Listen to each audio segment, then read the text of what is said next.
గురుగారు, తులారాశి వారికి ఈ వారంలో శుభయోగాలు ఏ మేరకు అనుకూలిస్తున్నాయండి?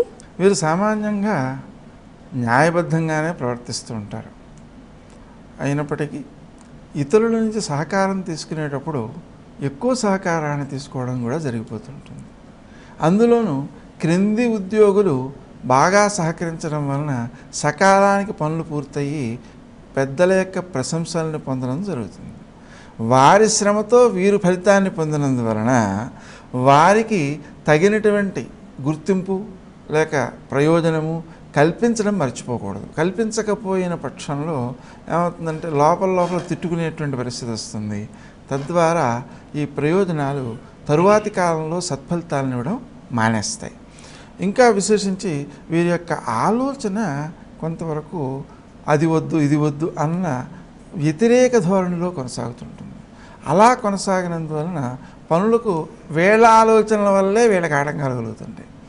అందువలన ఆ విషయంలో చాలా మనస్సుని నియంత్రించుకోవాల్సిన అవసరం ఉంది. నిజానికి మనకి ఏది కావాలో మనం భగవంతుడిని కోరచ్చు, కానీ ఏది వద్దో కోరకూడదు. ఎందువలనంటే ఒక రహస్యం, మనస్సు యొక్క శక్తి ఎటువంటిదంటే ఏది వద్దంటామో దాన్ని కూడా మనకి ఇస్తూ ఉంటుంది.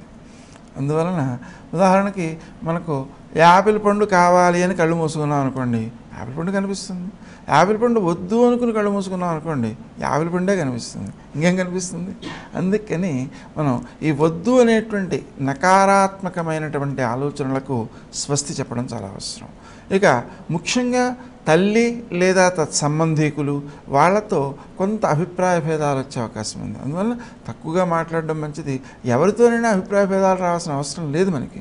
అందువల్ల ఎదుటి వ్యక్తి అభిప్రాయం ఎదుటి వ్యక్తి చెప్తాడు, విని ఊరుకోవడమే తప్ప దాన్ని ఖండించాల్సినటువంటి అవసరం లేదని గుర్తించాలి. ముఖ్యంగా ఏమవుతుందంటే తనకు స్వాతంత్ర్యం తగ్గిపోతుంది. అందువలన ఎదుటి వ్యక్తులు చెప్పినట్టు విధంగానే తాను ఆచరించాల్సినటువంటి పరిస్థితులు కనిపిస్తుంటాయి. దాన్ని కూడా కొంతకాలం అంగీకరించక తప్పదు. ఇక ముఖ్యంగా వ్యాపారాలలో ఆశపడి పెట్టుబడులు ఎక్కువ పెట్టేసేటువంటి పరిస్థితులు కూడా కొన్ని గోచరిస్తున్నాయి.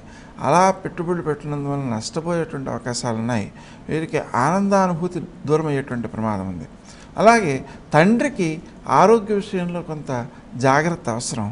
దాని విషయంలో మనం తప్పనిసరిగా క్రీం అచ్యుతానంత గోవింద అనే నామాన్ని జపించడం ద్వారా ఎక్కువ సత్ఫలితాలు ఉంటాయి.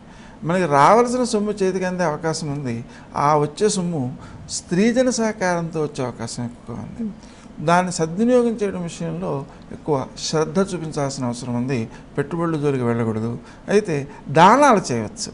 దానం చేసేటప్పుడు కూడా ఎదుటి వ్యక్తి ఏదో సహకారం కోసం వచ్చారు, సహకారం అడిగారు, అందుకని అప్పిస్తున్నాము అంటే అది తప్పు అవుతుంది. అందువలన అప్పు రూపంలో ఎవరికి ఇచ్చినా తిరిగి రావడం కష్టం. అందువలన అప్పు ఇవ్వకుండా వారికి ఉచితంగా ఎంతవరకు సహాయం చేయగలమనే నమ్మకం ఉందో అంత మాత్రమే సహాయం చేసి ఊరుకోవడం వల్ల ఎక్కువ సత్ఫలితాలు సాధించే అవకాశం ఉంది. తులారాశి వారు పఠించవలసిన స్తోత్రాలు ఇవ్వండి.